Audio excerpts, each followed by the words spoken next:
Naniniwala si dating COA Commissioner Heidi Mendoza na mahalaga ang lifestyle check sa pagsugpo ng korupsyon sa gobyerno. Pero aminado siyang may problema sa umiiral na bank secrecy law sa bansa. Ang mainit na balita hatid ni Bernadette Reyes.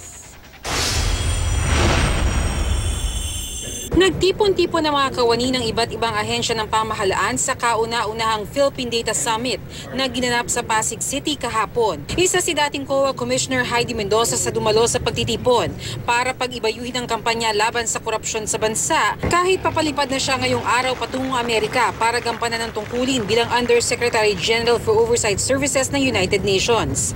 Ayon kay Mendoza, mahalaga ang lifestyle check sa pagsugpo ng korupsyon. Ang problema, may mga limitasyon daw ang bank secrecy law. Even the auditors are barred from accessing certain financial information like bank documents, even if it is a public account. Malaki raw sanang maitutulong kung mabubusisi nila ang mga accounts ng mga opisyal, lalo't mahirap patunayan sa korte ang anomalya kung limitado ang kanilang maaaring mabusising impormasyon. Unlike sa Hong Kong, yung burden of proof, wala doon sa iniimbestigahan mo, nandun sa nag-iimbestiga. Napakahirap ng nasa iyo yung burden of proof, pero napakaliit nung pwede mong galawan at napakataas ng mga napakahigpit ng bank secrecy law. Batid ni Mendoza na di nakakasuhan lahat ng kinakakitaan ng irregularidad base sa COA report. Pero di raw kailanman naging selective ang COA sa pagpili ng papanagutin. Taas no raw niyang iiwan ang Pilipinas dahil naipakita niya na mapagkakatiwalaan pa rin ang mga kawani ng gobyerno. When I came out, I said kailangan na manindigan tayo at ipakilala na hindi lahat ng nasa gobyerno ay corrupt. Yun na lang siguro. Lalabas ako na siguro ngayon mas mataas yung pagtingin sa taong gobyerno and I'll be happy with that.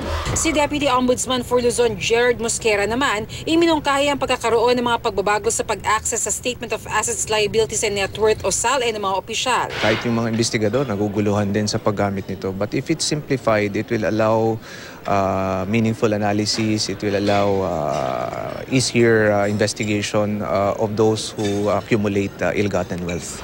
Isa sa mga mungkahi niya ang pagkakaroon ng electronic copy ng SALE. Pag paper-based, mahirap mag-generate ng reports, mahirap gumawa ng comparisons over period of time.